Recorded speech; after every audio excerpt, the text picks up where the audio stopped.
Votre programme d'information avec l'UIL, l'Université internationale de Libreville, le fleuron de la formation universitaire en Afrique.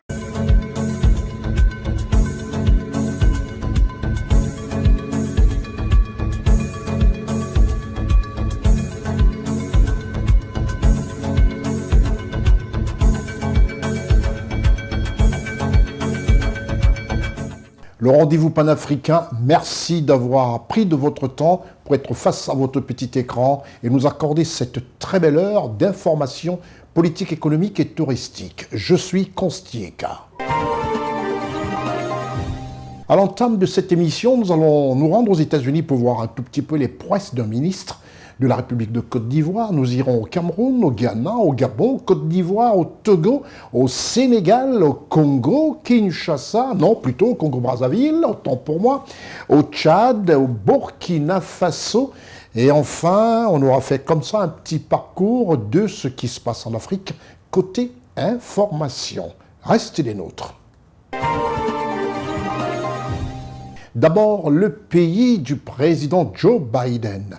Ce pays où les Africains, surtout une bonne partie de ministres et de présidents d'institutions de Côte d'Ivoire, s'y sont rendus pour assister à des conférences. Et là, nous allons parler de Maître Adama Camara, qui n'est autre que le ministre de l'Emploi et de la Protection sociale. Restez les nôtres. Nous allons aux États-Unis, en marge du 7e Forum annuel sur le financement de la santé. Aux États-Unis, Maître Adama Camara, ministre ivoirien de l'Emploi et de la Protection sociale, a sensibilisé la diaspora ivoirienne des États-Unis d'Amérique. Et là, l'adhésion à la CMU en Côte d'Ivoire a été totale par la diaspora ivoirienne du côté des États-Unis. Reportage Charlotte Abdoulaye, Séverin Tchatchoua, Marcel Bassolé.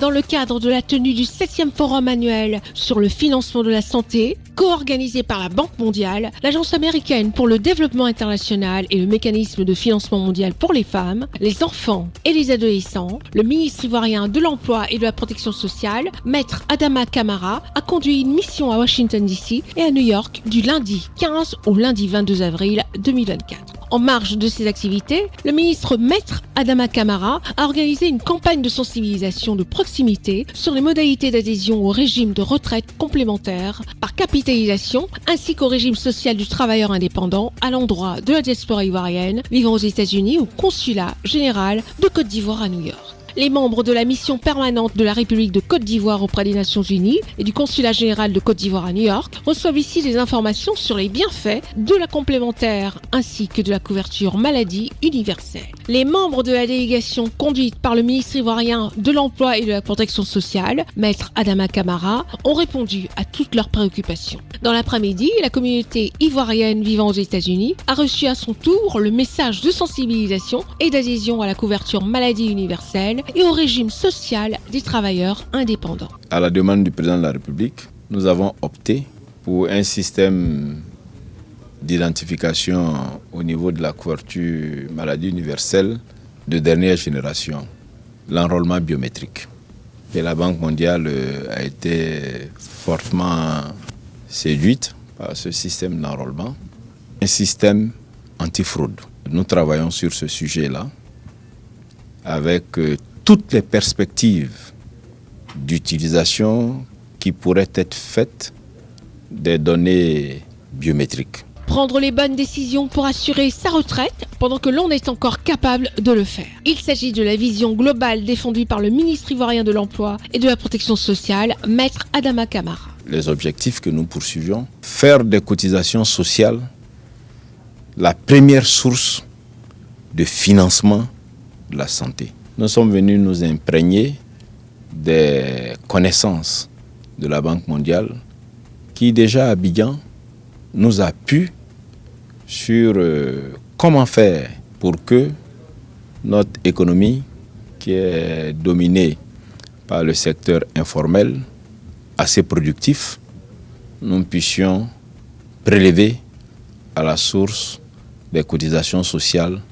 aussi bien pour l'assurance maladie que pour l'assurance vieillesse. La Banque mondiale non seulement nous soutient, mais va nous appuyer en termes d'expertise pour que ce chantier important que nous avons commencé à Bassam devienne une réalité. Cette séance d'information et de sensibilisation vise à permettre à la diaspora ivoirienne de bénéficier de nombreux avantages qu'offrent les différents mécanismes de protection sociale afin de leur assurer une retraite épanouie, mais aussi de garantir la santé de leurs ayants droit ou familles vivant en Côte d'Ivoire. Toutes les inquiétudes des membres de la délégation conduite par le ministre ivoirien de l'Emploi et de la Protection sociale, Maître Adama Camara, ont été satisfaites.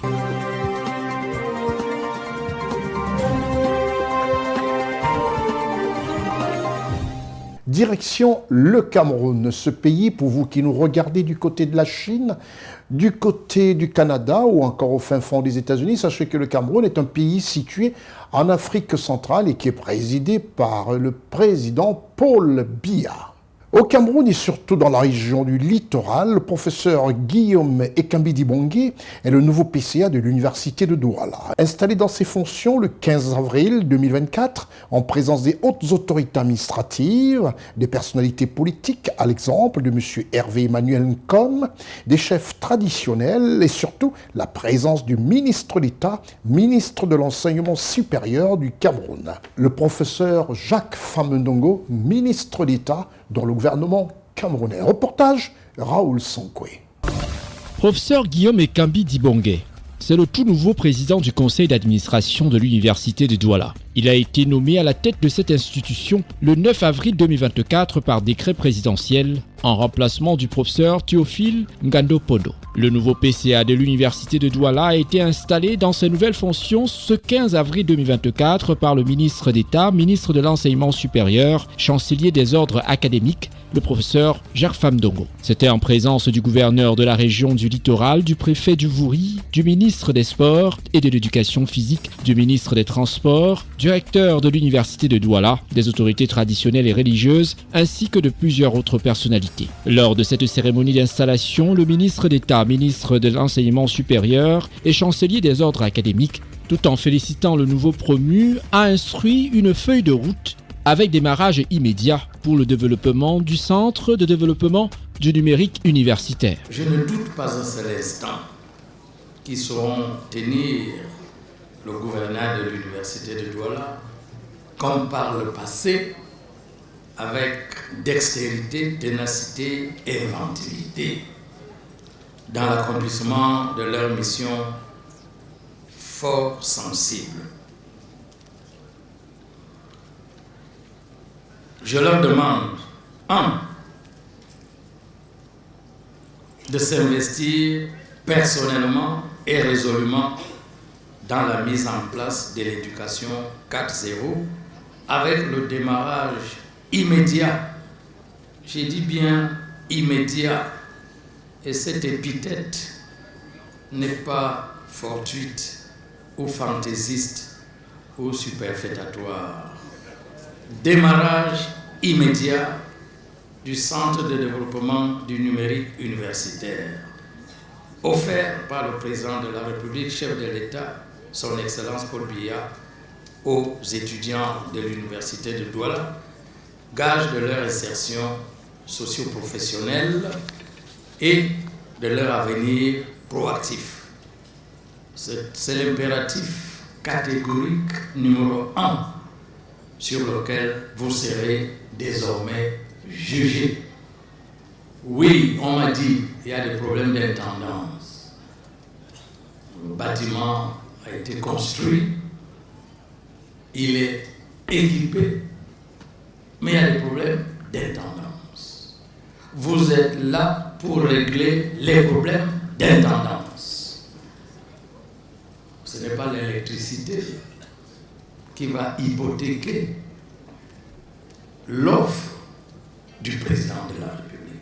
Professeur titulaire hors échelle des universités, pur produit des universités du Cameroun et de France. Précédemment vice-recteur chargé de la recherche de la coopération et des relations avec le monde, le professeur Guillaume Ekambi Dibongue, nouveau président du conseil d'administration de l'université de Douala, mesurant l'ampleur de sa tâche, n'a pas manqué de dire toute sa gratitude à la haute hiérarchie pour la grande confiance placée en lui pour la gestion de cette université de la capitale économique du Cameroun. Je voudrais vous exprimer mon émotion, ému par l'acte de reconnaissance de la République par le biais de la plus haute autorité, le chef de l'État, son Excellence Paul Biya.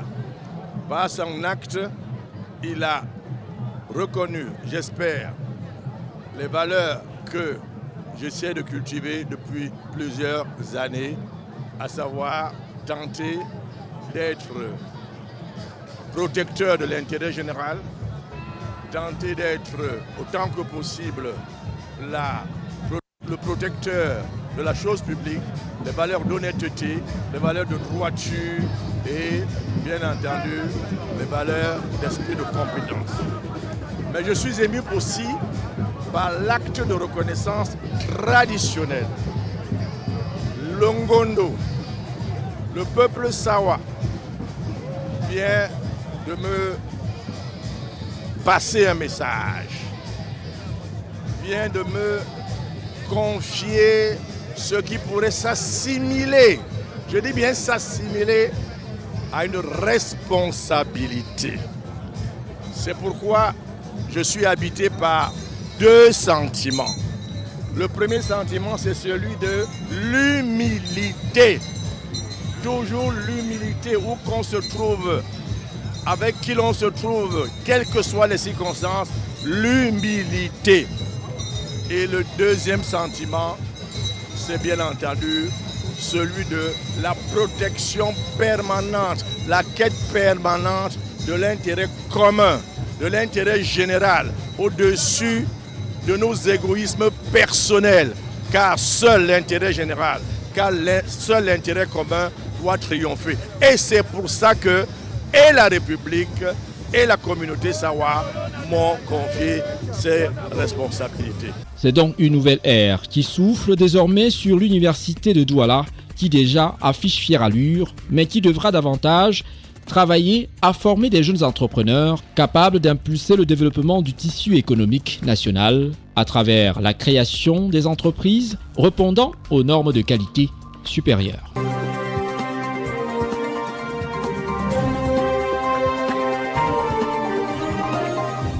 Après le Cameroun, faisons un petit saut dans la zone anglo-saxonne, pour ne pas dire la zone d'expression anglaise en Afrique. Et là, nous allons directement au Ghana, le pays du président Nana Akufo-Addo.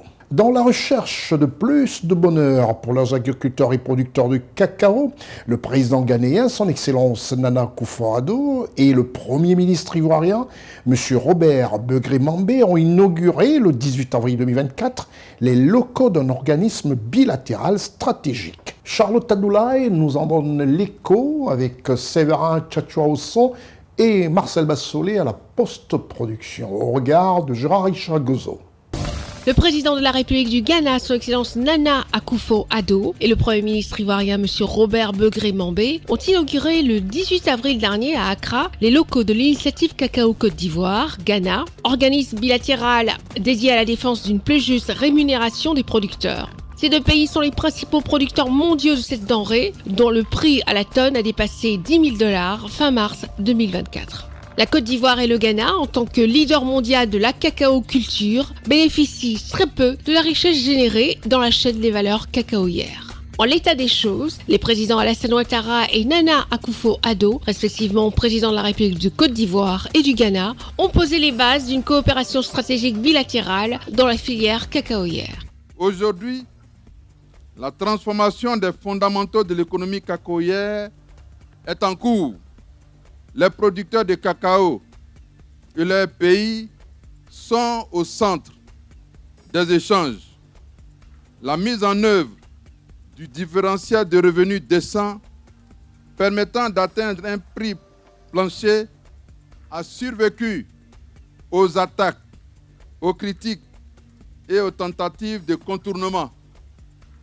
La recherche d'un revenu décent pour le producteur de cacao s'impose progressivement comme le nouvel horizon pour une cacaoculture durable. L'initiative Cacao est le projet et le fruit de la déclaration d'Abidjan en mars 2018, où la Côte d'Ivoire et le Ghana ont tracé une nouvelle trajectoire en privilégiant la nécessité et l'urgence de trouver une solution durable à l'amélioration des prix aux producteurs. La Côte d'Ivoire et le Ghana engagent les réformes, anticipent les chocs, élaborent les dispositifs d'une rémunération stable. Des actions notables qui donnent à la filière cacao une vitalité concurrentielle sont aussi à signaler. Il s'agit entre autres de l'élaboration et l'entrée en vigueur de la norme ARS 2000, une norme panafricaine. Elle est jugée beaucoup plus ambitieuse et bien plus complète que la plupart des normes internationales existantes, sans oublier l'opération dos à dos d'arrachage intensif des pieds de cacao affectés. C'est le lieu également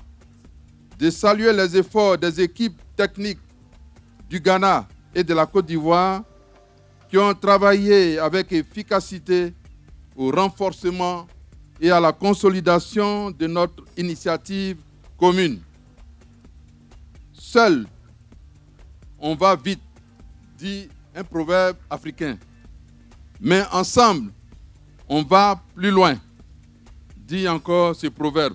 Le Ghana, qui abrite le siège de l'initiative Cacao, est résolu à assurer l'avenir de l'industrie du cacao en collaboration avec la Côte d'Ivoire. Je suis engagé pour le cacao non seulement parce qu'il constitue une richesse importante dans nos économies, mais également il occupe l'essentiel de nos populations. Il nous faut garantir la compétitivité de cette filière majeure. Le défi est d'influencer le marché international à la mesure de notre représentativité. Plus de 60% de l'offre mondiale de cacao est représentée par la Côte d'Ivoire et le Ghana.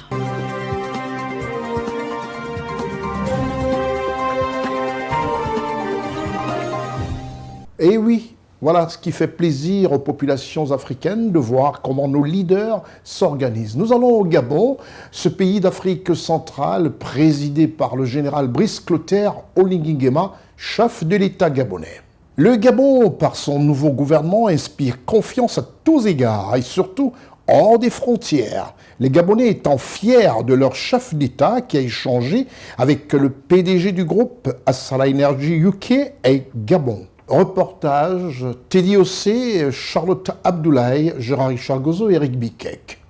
Le président de la transition, président de la République du Gabon, le général Brice Clotaire Oligui Nguema, s'est entretenu le mercredi 24 avril 2024 avec M. David Roux, président directeur général du groupe Assala Energy UK et Gabon, qui accompagnait M. Edgar Mba Onyan, directeur général d'Assala Gabon. Dans le cadre du rachat par l'État gabonais des actifs de la société Assala Gabon à hauteur de 75% le 15 février dernier, le président de la transition a tenu à s'assurer ce jour du respect par les deux parties des priorités et des obligations liées à cette acquisition. Il s'agit notamment du maintien de la production et de la sécurité et la préservation des acquis sociaux des employés gabonais au sein de la dite structure. La reprise des actifs d'Assala par l'État gabonais, par GOC, il était important pour nous de nous assurer que nous sommes sur la même longueur d'onde quant aux priorités de cette activité.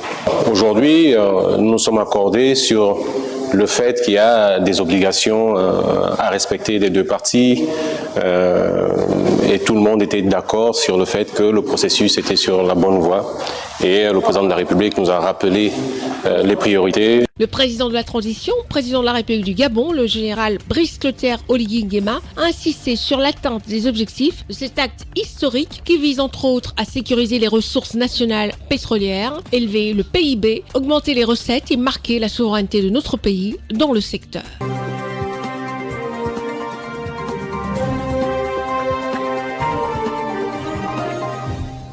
Et oui, le Gabon inspire confiance au même titre que l'UIL, l'Université internationale de Libreville. On aura dans quelques mois à vous donner une information capitale qui honore ce pays, le Gabon, et surtout la nouvelle gouvernance avec le Premier ministre et le chef de la transition, à savoir le général Brice Clotaire Oligui Nguema. Je vous reviens dans un instant. L'Université internationale de Libreville, reconnue d'utilité publique grâce à son partenariat avec l'État, est un établissement privé d'enseignement supérieur à vocation scientifique et technologique composé, entre autres, de l'École polytechnique de Libreville, de la Faculté de droit et de sciences politiques, de l'Institut international de recherche biomédicale et biotechnologie, de l'Institut supérieur de gestion et d'économie appliquée. Et sa toute nouvelle école de médecine et de pharmacie. Son ouverture sur le monde du fait de ses partenariats avec les prestigieuses universités et institutions internationales lui permettent de s'arrimer à plusieurs systèmes de formation et de délivrer des diplômes reconnus. DUT, licence, ingénieur, master recherche et professionnel, exécutive MBA, doctorat. Venez vous former à l'exécutive MBA de l'UQAM Canada au métier de l'économie, gestion, du droit et de la science politique de l'industrie médicale et pharmaceutique. Devenez technicien supérieur ou ingénieur à l'Université internationale de Libreville, le fleuron de la formation universitaire en Afrique.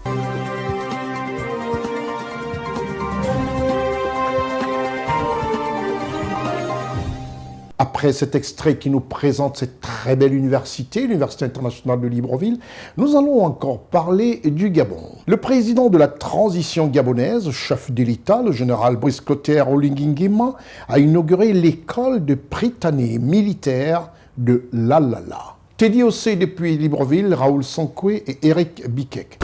Le président de la transition, président de la République, chef de l'État, son Excellence le général Brice Clotaire Oligui Nguema, procède à l'inauguration de l'école Prytanée militaire de Lalala en présence du chef du gouvernement, M. Raymond Donsima. À l'entame de la cérémonie, près de 19 personnalités militaires et civiles ont reçu des distinctions honorifiques. Le personnel militaire du Prytanée militaire de Lalala ont été décorés des médailles d'honneur de génie militaire, tandis que les personnalités civiles ont quant à eux reçu des médailles allant du grade d'officier, de chevalier et de commandeur de l'ordre de l'éducation nationale. Cette œuvre architecturale qui a été mise en œuvre par les plus hautes autorités de la République témoigne des efforts déployés par l'État du Gabon pour l'éducation des jeunes Gabonais. Les populations du 5e arrondissement, par ma voix, vous souhaitent la plus cordiale des bienvenues chez vous. Et nous vous disons à Bora, à Kewa, Liboti, à Kiba, Levelewe, pour cette mémorable réalisation. Étant donné que le gouvernement de transition accorde une grande importance à l'éducation de qualité, le ministre de l'Éducation nationale a évoqué les diverses décisions prises par le président de la transition, le président de la République du Gabon, son Excellence, le général Brice Clotaire Oligui Nguema, qui ont eu un impact significatif sur diverses couches sociales. Un fort sentiment de fierté lorsqu'en tant que Gabonaise, je prends part à l'inauguration de ce beau temple du savoir, gracieusement offert à notre système éducatif, alors même que le douloureux souvenir de la destruction du centre préscolaire municipal de Lalala en décembre 2020 est encore présent dans notre mémoire collective. L'école du Prytanée militaire de Lalala est située dans le 5e arrondissement de Libreville. L'infrastructure moderne, répondant aux normes de l'UNESCO, est bâtie sur une superficie de 5200 mètres carrés pour une capacité d'accueil de 500 élèves au total et comprend une salle multimédia, une bibliothèque, une cantine, une infirmerie, un bâtiment administratif et 22 salles de classe subdivisées en préscolaire, primaire et secondaire.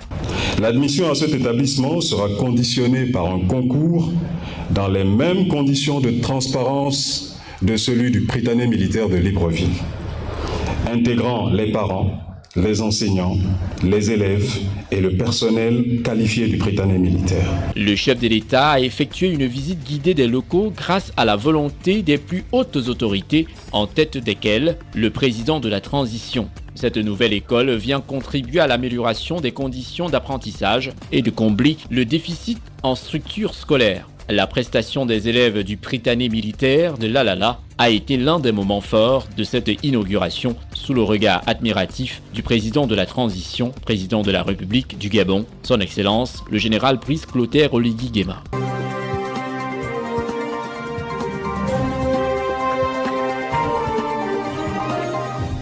Après le Gabon, nous allons tout de suite au Cameroun, le pays du président Paul Biya, et vous verrez l'attraction aujourd'hui de l'Occident vis-à-vis de l'Afrique.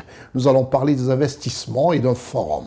La 4e édition du Cameroon Investment Forum, l'attrait des investissements productifs au cœur de la mise en œuvre de la politique d'import-substitution. Raoul Sankoué, Gérard Richard Guezo, Éric Biquek et Séverin Tchatchoua. L'attrait des investissements productifs dans les chaînes de valeur agricoles, halieutiques et pastorales en vue d'intensifier la dynamique d'import-substitution au Cameroun, focus sur les filières riz, maïs, poisson, lait et palmiers à huile. Voilà le thème qui retiendra l'attention tout au long de la 4e édition du Cameroon Investment Forum 2023 qui s'est ouvert le 17 avril 2024 dans la ville de Douala, capitale économique du Cameroun. Un marché d'investissement placé sous le haut patronage de son Excellence Paul Biya, président de la République. Organisé par l'Agence de promotion des investissements API, cette foire du marché d'investissement a réuni entre autres les membres du gouvernement, des directeurs d'établissements bancaires et financiers, des promoteurs et porteurs de projets d'investissement, des responsables des fonds d'investissement, des responsables des organisations professionnelles et des patrons du secteur privé local. Au cours de la cérémonie solennelle d'ouverture de cette 4e édition du Forum camerounais d'investissement, les participants ont échangé avec un panel d'experts sur les atouts de la mise en œuvre de la politique d'import-substitution. Nous importons pourquoi ? Nous importons parce qu'il y a une faible structuration des chaînes de valeur. Chacun agit dans un maillon ou dans des maillons sans tenir compte effectivement de l'interconnexion ou les résultats des autres. Donc il faut un écosystème autour d'un champion, d'une entreprise championne et qui va permettre véritablement de créer ce qu'on appelle une valeur qui apporte une valeur ajoutée. Donc le premier problème de l'import-substitution réside sur la non-maîtrise du marché. C'est-à-dire que quand vous regardez les statistiques, je vais parler tout à l'heure des statistiques du marché sur le riz, on est à près de 264 milliards. Si nous disons qu'aujourd'hui nous voulons financer la production du riz au Cameroun, nous réduisons de moitié. Effectivement, c'est 264 milliards. Ça nous fait à peu près 132 milliards. 132 milliards, c'est suffisant pour pouvoir impulser la production du riz localement. Et on peut aller de manière crescendo jusqu'à ce que nous arrêtons totalement les importations du riz. Et on doit le faire dans tous les autres. Durant la journée économique Cameroun-Inde, qui a suivi la cérémonie d'ouverture, des discussions se sont enchaînées entre des potentiels porteurs de projets camerounais et des experts ainsi que des partenaires techniques dans le secteur agricole. Il s'agit de mobiliser et d'orienter les investissements vers les filières de niche telles que le riz, le maïs, le poisson, le lait, l'huile de palme, afin de réduire le déficit commercial du Cameroun et de valoriser le Made in Cameroun. Des habitants de plus de 1 milliard, presque 1,5 milliard, ils réussissent à les nourrir, ils font l'agriculture, ils ont développé les technologies, non seulement les technologies mais les semences. Donc, étant donné que l'agriculture c'est une de nos priorités, c'est un grand intérêt, non seulement pour venir s'implanter ici, mais aussi pour éventuellement venir implanter les usines de fabrication de machines agricoles. Ils ont aussi le numéro, je me dis presque le numéro 1 en pharmaceutique en tant que pays. Donc ils sont intéressés aussi de créer les sociétés de fabrication de produits pharmaceutiques ici. Donc le Cameroun a beaucoup d'intérêt. Presque tout ce que nous on veut faire, ils ont les expertises, ils ont eu marché. Nous aussi, on a les marchés, non seulement la population du Cameroun, mais à travers nos voisines et tous les continents africains. À travers ce marché d'investissement, il est davantage question de mettre en relation les porteurs de projets d'investissement avec les partenaires techniques et financiers dans le but de contribuer à l'augmentation du volume de financement des projets. L'Inde, partenaire technique, souhaite accompagner tous les porteurs de projets dans le secteur agricole au travers d'une coopération gagnant-gagnant avec la mise à disposition des machines de production agricole et l'implantation des usines de transformation. So it can actually serve English-speaking Anglophone Africa as well as a Francophone Africa. I am coming from pharma industry. As a company, we want to reach last mile patients. To bring medicine where the patient wants it instead of traveling outside and country and get a treatment. We want the treatment should be available here. So as a company, we are ready to collaborate with Cameroonian partners to give our technologies, research and development, our quality, our regulatory expertise, as well as our manufacturing expertise. Au niveau local, le centre de réseau des filières de croissance n'est pas en reste. Il joue également un rôle stratégique dans l'accompagnement et le financement des porteurs de projets. Nous faisons dans la structuration et la spécialisation des entreprises. Leur structuration en termes de montage, nous les accompagnons dans les études que nous réalisons la plupart du temps. Et avec l'appui du gouvernement de la République, nous les accompagnons dans le montage technique même de leurs projets et de leurs plans d'affaires. Nous les accompagnons au plan technique à travers des diagnostics et même des conseils techniques et spécifiques dans différents points et dans différents domaines.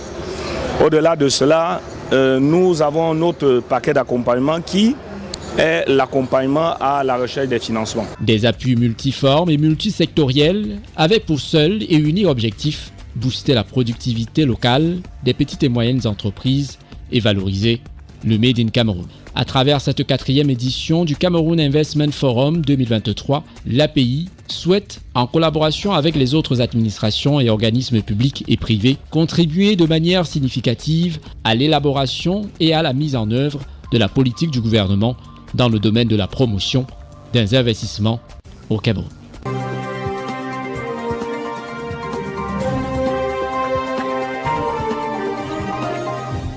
Nous allons emprunter tout de suite l'une des rares compagnies qui dessert encore le continent. Grâce à cette compagnie, les capitales du continent africain, surtout francophone et même, je dirais même anglophone, sont reliées. Air Côte d'Ivoire nous amène tout de suite en Côte d'Ivoire, le pays présidé par le président Alassane Ouattara. En Côte d'Ivoire, le lancement des Assises nationales des femmes de Côte d'Ivoire sur l'initiative du ministère de la Femme, de la Famille et de l'Enfant que dirige Mme Nassénéba Touré a été présidé par le Premier ministre chef du gouvernement, M. Robert Begré-Mambé. Reportage Charlotte Abdoulaye, Ousmana Koulibaly, Lévite Vonan et Marcel Bassolé.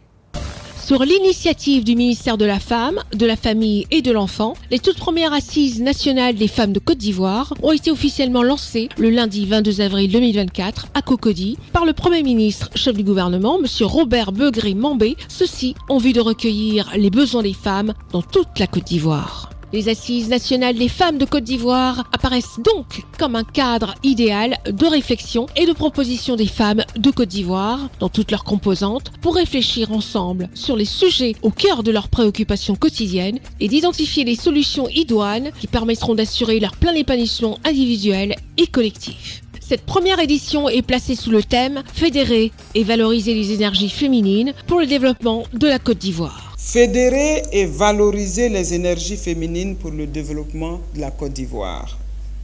Tel est le thème de ces assises qui constituent une occasion privilégiée pour réunir les femmes autour de sujets d'intérêt commun, avec un double objectif: créer une plateforme de dialogue entre les femmes d'une part et d'autre part constituer une force de proposition unique et authentique pour améliorer les politiques publiques sur la condition de la femme dans notre pays. Des caravanes seront déployées dans 14 régions et 15 localités à travers la Côte d'Ivoire lors de cette édition. La ministre d'État, ministre de la fonction publique et de la modernisation de l'administration, Madame Anne-Désirée Ouloto, marraine de l'événement, a appelé à la mobilisation générale, notamment des femmes, autour de la ministre en charge de la femme pour le succès de ces assises. Il nous appartient de tirer le meilleur profit de toutes ces rencontres qui auront lieu,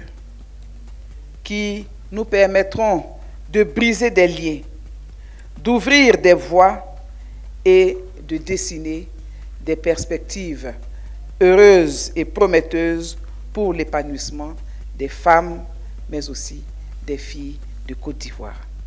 Au cours des prochaines semaines, des missions conduites par la ministre des Femmes seront à votre écoute. Il n'y a pas d'âge, il n'y a pas de niveau social, il s'agit des droits de toutes les femmes, quelle que soit notre position sociale quelle que soit notre position géographique.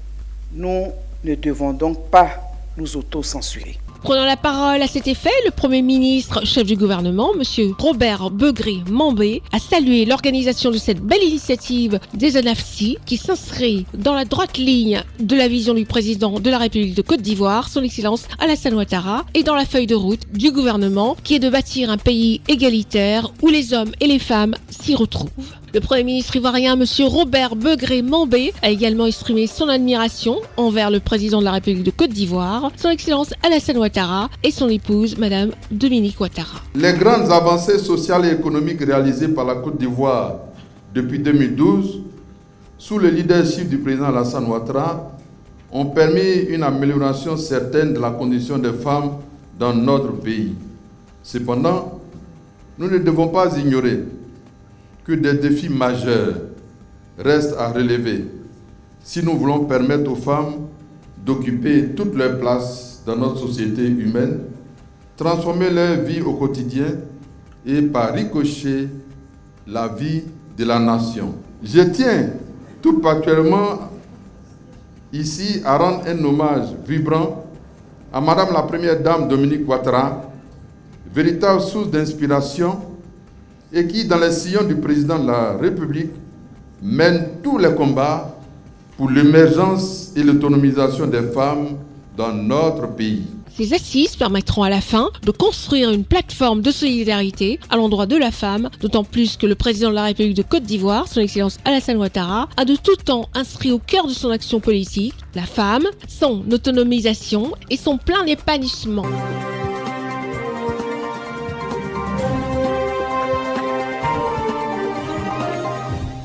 Nous allons quitter la Côte d'Ivoire pour le Togo. Le Togo présidé par son Excellence Faure Essoufsi-Mayakindé, ce pays de paix, ce pays qui a décidé de passer à un régime parlementaire. Au Togo s'est tenue la prestation de serment de 2 nouveaux membres de la Cour constitutionnelle togolaise. Raoul Sankoué nous en fait le rapport, avec à ses côtés Séverin Tchatchoua, Jean-Richard Guezo et Marcel Bassolé. Le président de la République du Togo, son Excellence Faure Essoufsi-Mayakindé, a présidé la cérémonie de prestation de serment de 2 nouveaux membres de la Cour constitutionnelle. Il s'agit de Payado Aboukpessi, désigné par le chef de l'État, et Kwame Meisso, élu par l'Assemblée nationale, précédemment ministre en charge de l'administration territoriale et président de la Cour des comptes de l'Union économique des États d'Afrique de l'Ouest. Le chef de l'État togolais, son Excellence Faure Essoufsi-Mayakindé, a rappelé aux récipiendaires leur rôle essentiel dans le maintien de l'ordre constitutionnel et la protection des droits fondamentaux des Togolais. Messieurs les récipiendaires, vous allez rejoindre les éminents membres de la Cour en une période cruciale de la vie nationale où notre pays opère des choix majeurs qui sont déterminants pour l'avenir de la démocratie et de l'état de droit. Je ne saurais trop vous engager à tenir en la plus haute estime la mission qui va bientôt vous incomber, car votre rôle est essentiel dans le maintien de l'ordre constitutionnel et la protection des droits fondamentaux de nos concitoyens.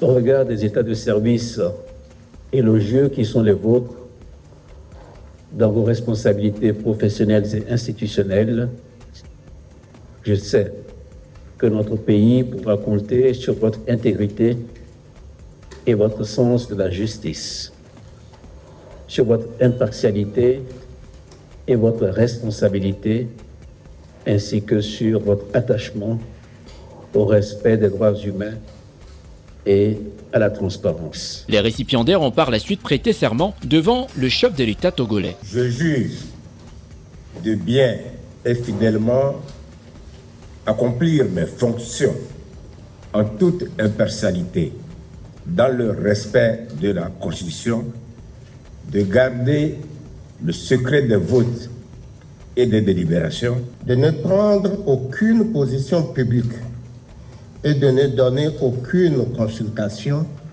sur les questions relevant de la compétence de la Cour constitutionnelle. Le chef de l'État togolais, son Excellence Faure Essosimna Gnassingbé, a demandé aux nouveaux membres de faire preuve d'intégrité, d'impartialité, du sens de la justice dans l'accomplissement de leur mission avant de les renvoyer dans leurs nouvelles fonctions. Les 2 nouveaux membres de la Cour constitutionnelle vont, aux côtés des 7 autres membres, veiller au respect des dispositions de la Constitution togolaise. La Cour constitutionnelle du Togo, selon l'article 100 de la Constitution togolaise, se compose de 9 membres de probité reconnus, désignés pour un mandat de 6 ans, renouvelable une seule fois. Elle est également habilitée à connaître du contentieux des élections présidentielles, législatives et sénatoriales et des consultations référendaires.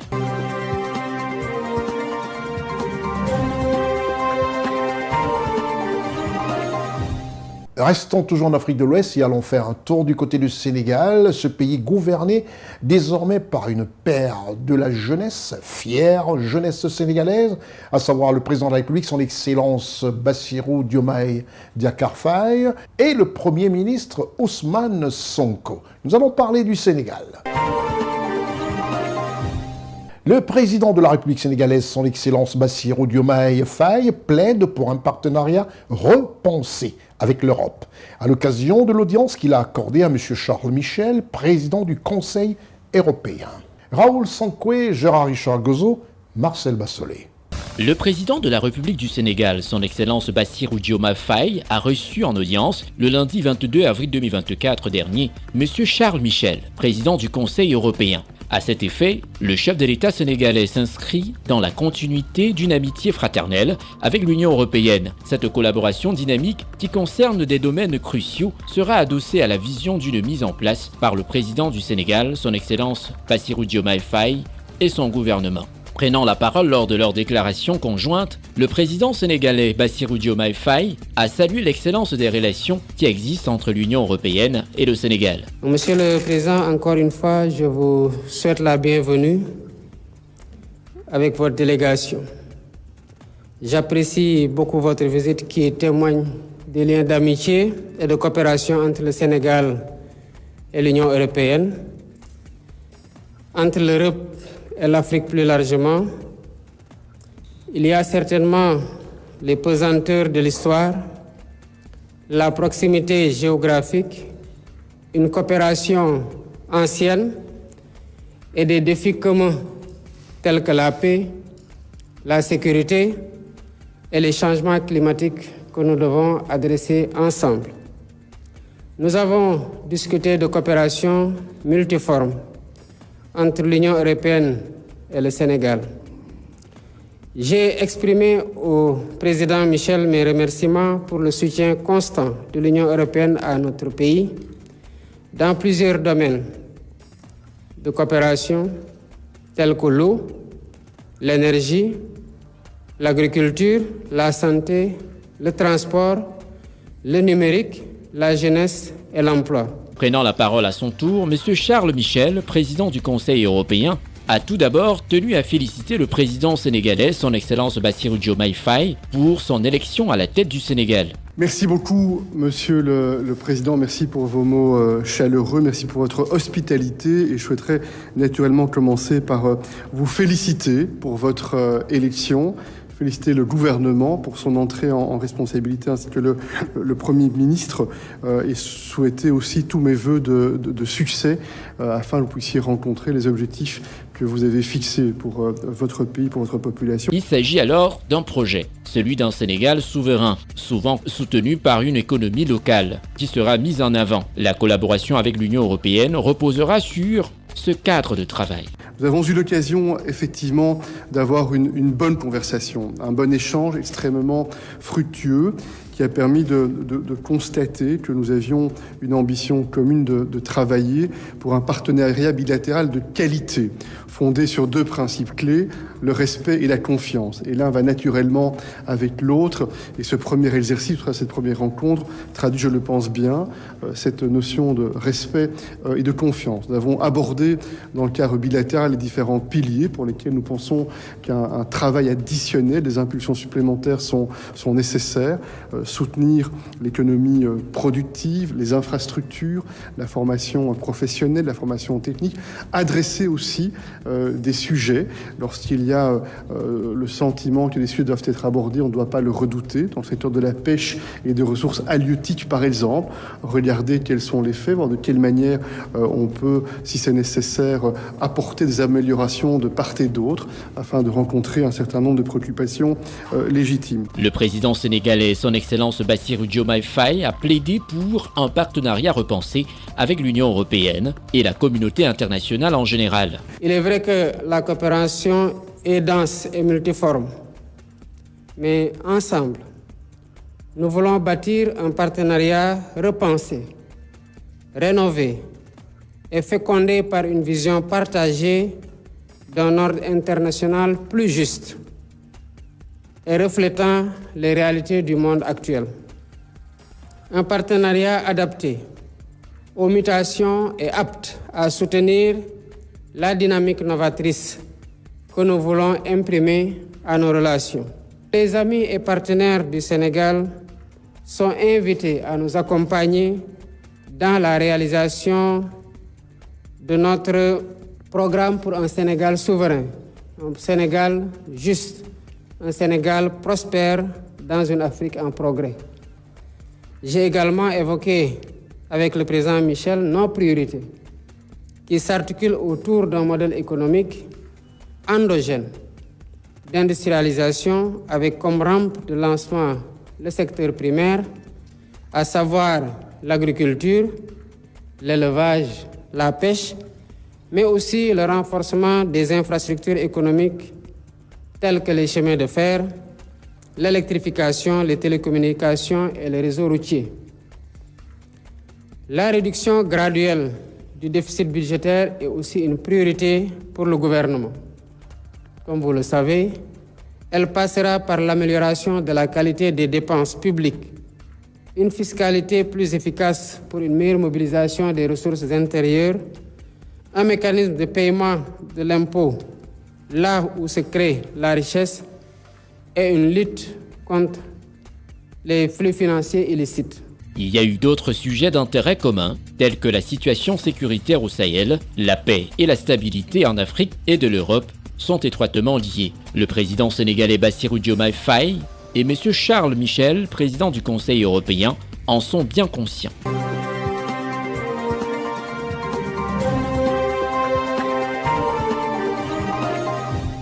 Un bond qualitatif entre le Sénégal et le Congo Brazzaville. Nous allons parler de quelque chose qui est innovant et qui donne envie aux Occidentaux de se dire l'Afrique est pratiquement, comme on le dit en Côte d'Ivoire, l'Afrique est debout.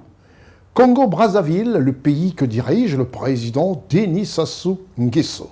Et oui, désormais, 10 millions de francs CFA pour soutenir le projet de start-up le plus promoteur d'Afrique centrale. Raoul Sonkoé, Richard Gozo, Eric Bikek.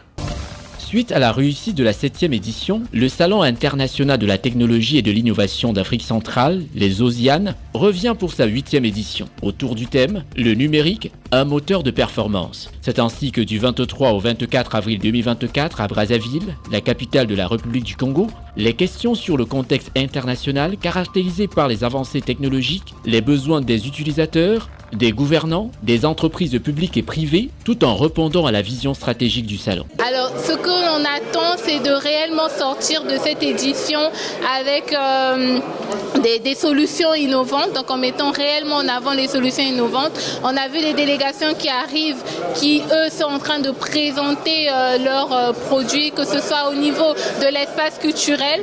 Vous avez pu faire le tour et voir comment les solutions sont déployées. La 8e édition est baptisée Kolonga et également met en accent sur le numérique, le développement de performances aux PME via le numérique. La 8e édition du salon ASEAN suscite d'immenses attentes parmi les jeunes innovateurs, car le challenge Visio récompensera le meilleur projet du bassin du Congo, avec un prix d'une valeur de 10 millions de francs CFA. Et j'aimerais aussi revenir quand même sur la nouveauté de cette édition, parce que vous avez su le remarquer tout à l'heure, vous avez vu en termes de reconfiguration du Palais des Congrès, là on a des espaces intérieurs. La nouveauté est aussi organiser la 3e édition du Challenge Startup Bassin du Congo, qui aura pour finalité la récompense, c'est-à-dire la remise du prix de la meilleure start-upper, et le prix cette année s'élève à 10 millions de francs CFA. Le ministre de l'économie numérique du Gabon, de la République démocratique du Congo et de la République du Congo participe à la 8e édition du Salon international de la technologie et de l'innovation de l'Afrique centrale des Osianes. Il convient de souligner que les organisateurs de ce salon prévoient de mettre en place un fonds pour soutenir le financement des startups.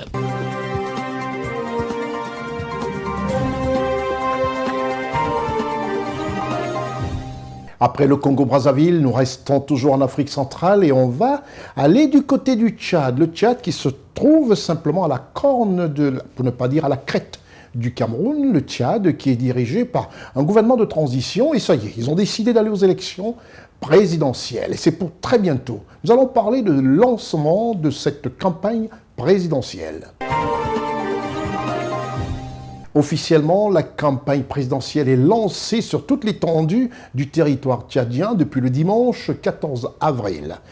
Il est lui-même en course, savoir le président de la transition tchadienne, Mohamed Idriss Déby Itno. Elle nous fait le très bon reportage pour le lancement de cette campagne qui s'est tenue le dimanche 14 avril du côté de N'Djamena. Reportage Charlotte Abdoulaye, Éric Bikek. Le 14 avril dernier a été marqué par le début de la campagne pour l'élection présidentielle du 6 mai 2024. Différents candidats ont convenu de rencontrer leurs militants afin de présenter leur programme politique. Le candidat de la coalition Tchad Uni, le général Mohamed Idriss Déby, a organisé un meeting de lancement de sa campagne au cœur de la capitale, N'Djamena. C'est une occasion pour lui de faire le bilan sur la transition et de présenter son programme politique aux Tchadiens, un programme politique axé sur 12 éléments essentiels, allant de la réforme de l'appareil sécuritaire à la solidarité sociale et au développement des infrastructures essentielles. Selon le général Mohamed Idriss Déby, candidat à la coalition Tchad Uni, les 3 années de transition ont été l'occasion de comprendre les besoins fondamentaux des Tchadiens. Nous allons promouvoir un État solidaire pour tous. Nous allons créer un fonds de solidarité nationale pour soutenir les couches vulnérables. Faire de la solidarité intercommunautaire la base de la solidarité nationale, assurer la gratuité des accouchements et les premiers soins, valoriser les indices des pensions. Le général Mohamed Idriss Déby Itno, candidat de la coalition Tchad Uni, a présenté un plan de relance de l'économie tchadienne d'une valeur de 3 000 milliards de francs CFA sur une période de 5 ans. Ce plan comprend la promotion du secteur privé, l'industrialisation et la modernisation des secteurs clés, ainsi que la construction de 700 km de routes pour désenclaver et relier le Tchad aux pays voisins. Il promet également que sa politique de revalorisation des ressources humaines mettra également l'accent sur la jeunesse et les femmes. Raffermir la promotion de la femme et de la famille dans la société. Nous avons déjà commencé depuis le temps du feu Marshall, paix à son âme. Et nous avons continué pendant la transition. Pour la première fois dans l'histoire de notre pays, 2 femmes généraux dans notre pays. Il y a une femme pour la première fois qui préside une de nos grandes nations de la République. Donc, la femme sera au centre de mon quinquennat. Le général Mohamed Idriss Déby Itno, candidat de la coalition Tchad Uni, a également promis de créer un fonds de solidarité au profit des ménages vulnérables. Il convient de rappeler que le meeting a eu lieu en présence des dirigeants et des militants de 200 partis politiques alliés.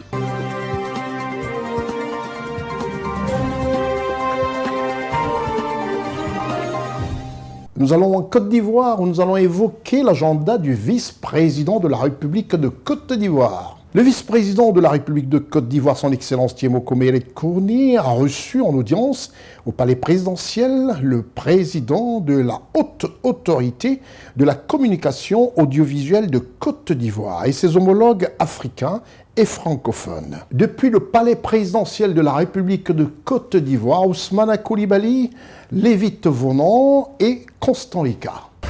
Arrivé ce 24 avril 2024 en début d'après-midi au palais présidentiel de la République de Côte d'Ivoire, le groupe des régulateurs africains et francophones, conduit par M. René Bourgoin, président de la haute autorité de la communication audiovisuelle en Côte d'Ivoire et vice-président du réseau des instances africaines de régulation de la communication, et qui ont pris place dans la salle réservée pour cette audience. À ses côtés, il y avait Madame Latifa Arkabak, présidente de la ACA du Maroc et présidente du réseau des instances africaines de régulation de la communication, Madame Armela Krasniki, présidente de l'autorité audiovisuelle de l'Albanie, Madame Vestine Naïmana, présidente du Conseil national de la communication du Burundi, Monsieur Joseph Chebonken Kalabutso, président du Conseil national de la communication du Cameroun, et enfin Monsieur Roch-Olivier Mestre, président de l'ARCOM France et président du réseau francophone des médias. L'arrivée de Madame Masséré Touré-Koné, secrétaire générale de la présidence de la République, qui souhaite à tous les membres du groupe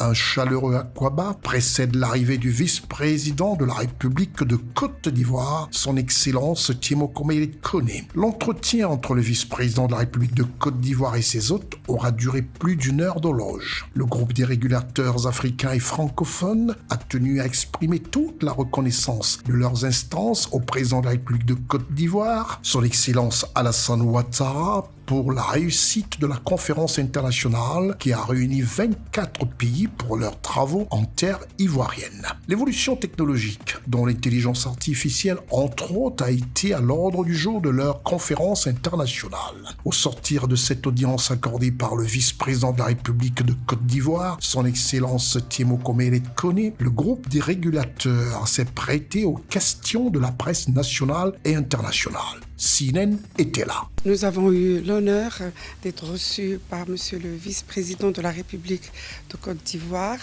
Notre groupe de régulateurs représente d'abord deux espaces importants, l'espace africain et l'espace francophone. Il y a ici le régulateur de l'Albanie, le régulateur des médias du Burundi, le régulateur de Cameroun. Il y a aussi Monsieur Roch-Olivier Mestre qui préside le réseau francophone des régulateurs des médias et qui est le président de l'ARCOM, le régulateur français, et moi-même qui suis la présidente de la haute autorité de la communication du Maroc et la présidente en exercice du réseau des instances africaines de régulation des médias. Cette réunion nous a permis d'abord d'exprimer nos différentes salutations et nos remerciements les plus sincères à son Excellence Monsieur le Président de la République de Côte d'Ivoire, El Hassan Ouattara, pour les excellentes conditions dans lesquelles nous avons pu réunir cette conférence internationale où il y a eu plus de 24 pays. Nous avons eu aussi la possibilité de travailler dans un cadre qui nous a permis de tenir des réunions de haut niveau, des réunions très riches avec des représentants des plateformes numériques globales. Et c'est une première de venir sur cette bonne terre ivoirienne à la faveur de ce débat qui nous a permis d'abord d'avoir des idées communes et convergentes sur la manière avec laquelle il fallait dialoguer avec ces plateformes numériques globales. L'Europe a pu mettre en place, dans le cadre de son dialogue avec les plateformes, des réglementations qui permettent de préserver les citoyens européens utilisateurs de ces plateformes numériques de médias sociaux. Ce dialogue nous permet, nous, Africains, de nous inspirer de cette expérience, mais surtout de promouvoir un modèle africain de régulation des médias qui soit aux standards internationaux, c'est-à-dire d'abord basé sur le principe de respect de la liberté d'expression et en même temps soucieux d'installer une réglementation qui permette aux sociétés africaines, aux citoyens africains d'exercer en toute confiance leurs droits dans l'espace numérique global. Notre souci, c'est d'abord d'approfondir ce dialogue pour faire face à à ce rythme spectaculaire de l'évolution technologique. Nous avons parlé d'intelligence artificielle et nous nous sommes posé la question comment faire en sorte qu'à travers ces principes de la régulation, on peut permettre à nos citoyens de profiter des formidables opportunités d'innovation, de liberté d'expression, de reliance sociale que nous offre le numérique et que nous offre l'intelligence artificielle, mais en même temps, comment faire face aux risques numériques qui sont induits par cette évolution technologique qui a besoin d'être aussi encadrée. Le numérique, le phénomène du digital, les risques et avantages, comme nous le rapporte aussi le président de l'ARCOM France, président du réseau francophone des médias, M. Roch-Olivier Mestre. La régulation des grands acteurs du numérique est aujourd'hui une préoccupation mondiale. On la retrouve sur tous les continents, dans tous les pays. On sait les formidables apports de ces réseaux, que ce soit des moteurs de recherche, que ce soit des plateformes de partage de contenu, que ce soit des réseaux sociaux. Elles nous sont très utiles dans nos vies quotidiennes, mais on sait aussi les risques qu'elles comportent en matière de désinformation, de haine en ligne, de harcèlement, d'atteinte au processus démocratique. Et donc la question de leur régulation est une question qui est posée aujourd'hui sur tous les continents. Et c'est très important que deux réseaux, le réseau francophone, le réseau africain des régulateurs, se réunissent pour partager leur expérience, pour partager leur approche de ces questions, qu'on ait réussi à faire venir 4 très grands acteurs du numérique, Google, Twitter, TikTok, Meta, pour pouvoir échanger sur ces sujets et voir comment progresser dans la régulation de ces questions. C'est alors que s'est achevé dans une cordiale ambiance entretenue par Mme Masseri Touré-Koni, secrétaire générale de la présidence de la République de Côte d'Ivoire, qui a souhaité un bon retour aux membres du groupe des régulateurs dans leurs pays respectifs.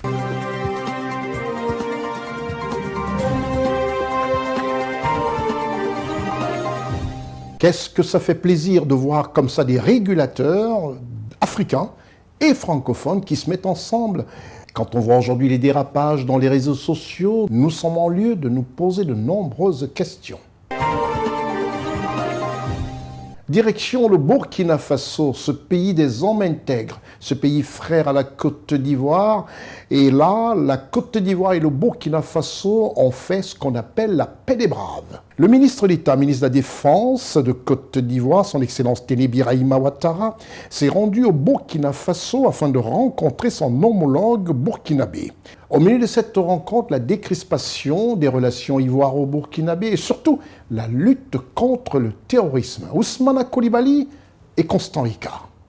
La décrispation dans les relations entre les deux pays frères, la Côte d'Ivoire et le Burkina Faso, est à l'initiative de la visite de son Excellence M. Téné Birahima Ouattara, ministre d'État, ministre de la Défense de Côte d'Ivoire, auprès de son homologue du Burkina Faso, le général Kassoum Coulibaly, ministre d'État, ministre de la Défense et des anciens combattants du Burkina Faso. Rencontre qui, entre autres, devra mutualiser les efforts dans la lutte contre le terrorisme. Les deux ministres d'État se sont rencontrés à Nyankoloko pour parler de la gestion de la frontière entre les deux pays en période de crise. La rivière Le Rabat, que surplombe un pont, sert de frontière à cet endroit précis entre le Burkina Faso et la Côte d'Ivoire. C'est à cette frontière que la partie burkinabé est venue accueillir la délégation ivoirienne. La délégation du Burkina Faso est conduite par le ministre d'État, ministre de la Défense et des anciens combattants, le général Kassoum Coulibaly, qu'accompagne le ministre délégué chargé de la sécurité et des chefs militaires. Il est 9h35 lorsque la forte délégation ivoirienne arrive au rendez-vous comme prévu. Conduite par le ministre d'État, ministre de la Défense de Côte d'Ivoire, M.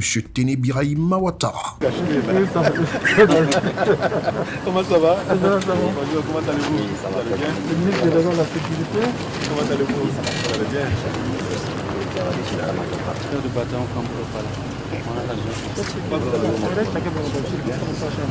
Après cet accueil qui traduit de fait la fraternité des peuples ivoiriens et burkinabés qu'incarnent toutes ces deux délégations, qui se dirigent vers la mairie de Nyankoloko sous haute sécurité pour la circonstance. C'est le lieu choisi pour cet entretien entre les deux ministres d'État et leurs délégations respectives. À l'entame des travaux, les deux ministres d'État se sont retirés pour un tête-à-tête qui aura duré 1 heure d'horloge. S'en est suivi la plénière et enfin, les deux pays se parlent après une brouille liée simplement à la gestion de la frontière marquée par l'arrestation des soldats de part et d'autre. C'est alors que M. Téné-Birahima Ouattara, ministre d'État, ministre de la Défense de Côte d'Ivoire, prend en premier la parole. Cette rencontre que nous avons souhaitée, nous, partis ivoiriennes, était très utile pour nous permettre de nous parler. Je voudrais donc, au nom de son Excellence, Monsieur le Président de la République de Côte d'Ivoire, M. Alassane Ouattara, vous remercier, qui donc apporte son salut fraternel à son jeune frère, le président de la transition burkinabé, le capitaine Ibrahim Traoré. Je voudrais, Monsieur le ministre d'État, vous dire que les peuples qui sont de part et d'autre de ces frontières sont des peuples qui ont pratiquement beaucoup de choses en commun. Nous avons en commun parfois la langue, nous avons en commun des cultures, nous avons en commun beaucoup de choses. Et pour ce faire, ces deux peuples doivent tout faire pour rester ensemble.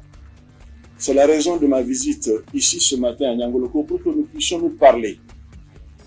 S'il y a des points d'achoppement, que nous puissions les régler, que nous puissions aller de l'avant. Toute caméra exclue pour permettre dans la sérénité le démarrage des travaux qui ont duré 6 heures d'échange pour enfin au sortir rédiger un communiqué conjoint gardé confidentiellement, paraphé séance tenante par la partie ivoirienne et burkinabé, qui donne ainsi espoir, selon les deux ministres d'État, dont la parole reviendra au général de brigade Kassoum Koulibaly, ministre d'État, ministre de la Défense et des anciens combattants du Burkina Faso. Nous avons vraiment favorablement accueilli cette demande qui nous a été faite par nos collègues. Et grand merci encore pour ce geste qui matérialise une fois de plus la fraternité, les liens séculaires qui existent entre nos deux pays. Les rencontres, c'est toujours bien et nous espérons que nous reprendrons un nouveau départ dans le cadre de raffermissement des relations entre nos deux pays pour lutter efficacement contre le terrorisme dans notre sous-région et les différents trafics qui ont lieu à la frontière commune entre nos deux pays. Que Dieu bénisse nos deux pays, que Dieu bénisse nos peuples et que nous puissions ensemble vivre heureux et joyeux. Après avoir remercié son homologue ivoirien pour cette noble initiative, le ministre d'État Téné-Birahima Ouattara s'est dit rassuré. Je peux vous rassurer que nous quittons Niangoloko avec le cœur rempli de joie. Nous avons passé en revue tous les points des relations entre les deux pays. Et je peux vous assurer que cette réunion de Niangoloko donnera un nouveau départ aux relations entre le Burkina Faso et la Côte d'Ivoire. On ne peut que se féliciter de ce qui vient de se passer ce jour. Je n'en dirai pas plus. Et tout ce que je peux dire, vive la coopération, vive la fraternité entre le Burkina Faso et la Côte d'Ivoire. 5 points traités à l'ordre du jour au cours de cette rencontre doivent connaître des avancées significatives pour le bonheur des populations ivoiriennes et burkinabées. C'est alors que les travaux ont pris fin sous une très bonne ambiance détendue dans le respect des valeurs africaines et la délégation ivoirienne a été fraternellement raccompagnée à la frontière.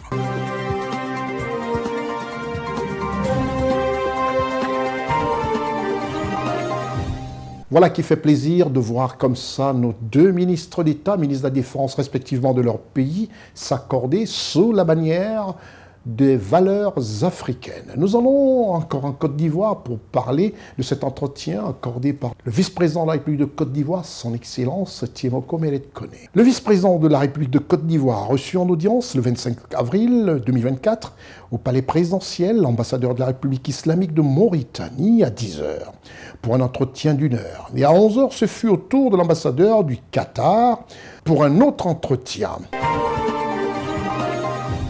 Et dans ce marathon du 25 avril, qui n'a été de tout repos pour notre équipe de reportage, dirigée par Ousmane Coulibaly, assisté de Lévi Tevonan, le président Alassane Ouattara, lui aussi dans son agenda, a accordé une audience. Le président de la République de Côte d'Ivoire, son Excellence Alassane Ouattara, a reçu en entretien M. Charles Michel, président du Conseil européen. Depuis le palais présidentiel, Ousmane Coulibaly, Lévi Tevonan. Un reportage Constant Ricard. Le jeudi 25 avril 2024, le président de la République de Côte d'Ivoire, son Excellence Alassane Ouattara, a accordé un entretien au président du Conseil européen, M. Charles Michel, qui effectue une visite d'amitié et de travail en Côte d'Ivoire. Le président du Conseil européen a exprimé sa profonde appréciation des relations bilatérales entre la Côte d'Ivoire et l'Union européenne qui reposent sur deux principes fondamentaux, le respect et la confiance. Nos relations bilatérales sont fondées sur deux principes essentiels, le respect et la confiance. Et quand il y a du respect et la confiance, quand il y a la volonté de partager un agenda commun, des priorités communes dans le domaine du changement climatique et des défis qui en découlent, que ce soit les défis liés à la situation énergétique, les défis liés à la forestation ou la déforestation, avec un secteur extrêmement important qui nous rapproche le secteur du cacao, puisque nous sommes, Union européenne, un partenaire commercial et économique au-delà de ce secteur, mais y compris dans ce secteur également. Et merci pour la bonne coopération afin de progresser, afin de veiller aussi à ce que les investisseurs privés puissent jouir d'une situation macro-financière et macroéconomique qui est stable, qui est positive, qui est favorable. Et merci pour les efforts qui sont faits en termes de travail pour garantir de la stabilité, de la sécurité juridique. La volonté de l'Union européenne de coopérer dans le respect et la confiance entre en accord avec la vision du président de la République de Côte d'Ivoire, son Excellence Alassane Ouattara. Je me réjouis de la vitalité de la coopération économique et commerciale entre la Côte d'Ivoire et l'Union européenne, qui est d'ailleurs le premier partenaire commercial de notre pays et le premier investisseur en Côte d'Ivoire. Monsieur le Président, nous venons d'avoir un entretien dense et excellent, couvrant quasiment non seulement la situation nationale en Côte d'Ivoire, la situation au niveau du continent africain et la situation internationale. Et donc, nous avons pu échanger sur des sujets d'intérêt commun. Au nombre de ces sujets figure bien évidemment la nécessité de maintenir et de renforcer la vitalité de la coopération économique, les questions liées à la migration illégale et la nécessité de renforcer nos mécanismes et dispositifs de lutte contre la migration clandestine.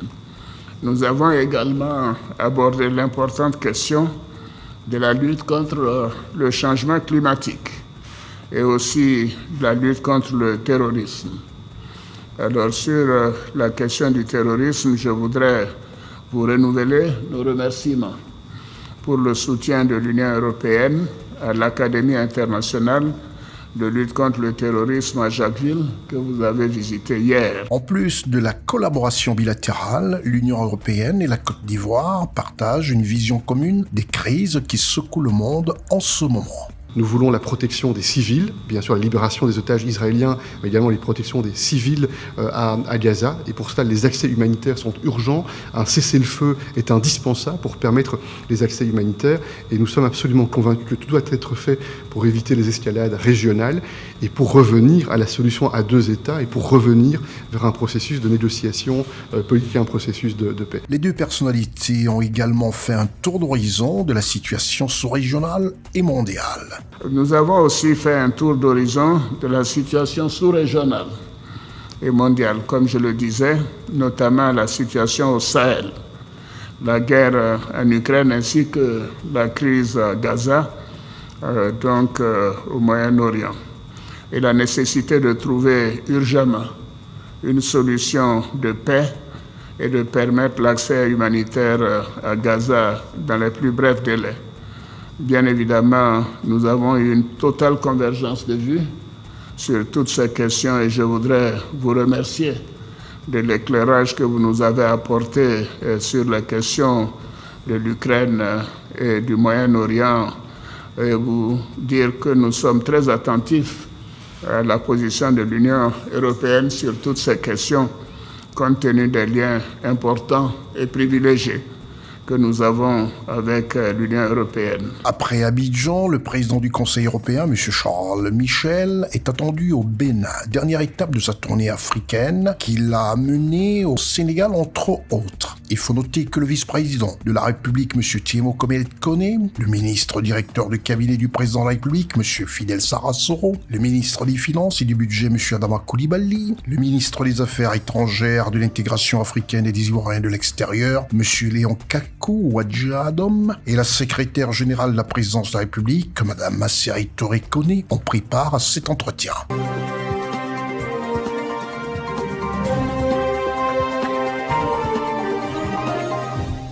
Tout en vous remerciant pour avoir pris de votre temps pour écouter cette heure d'information africaine vraie, telle que cela se doit dans le respect des téléspectateurs que vous êtes, retenez que vous pouvez continuer à regarder 24 heures sur 24 de l'information et votre chaîne sur les www.cnntv.ci et en diffusion simultanée. Ce programme est aussi sur Voltage 2 téléchargeable sur Google et Apple Store. C'était votre programme d'information avec l'UIL, l'Université internationale de Libreville, le fleuron de la formation universitaire en Afrique. Et n'oubliez pas aussi en replay sur www.siwebinfo.net. Je suis Constant Icard. Au revoir.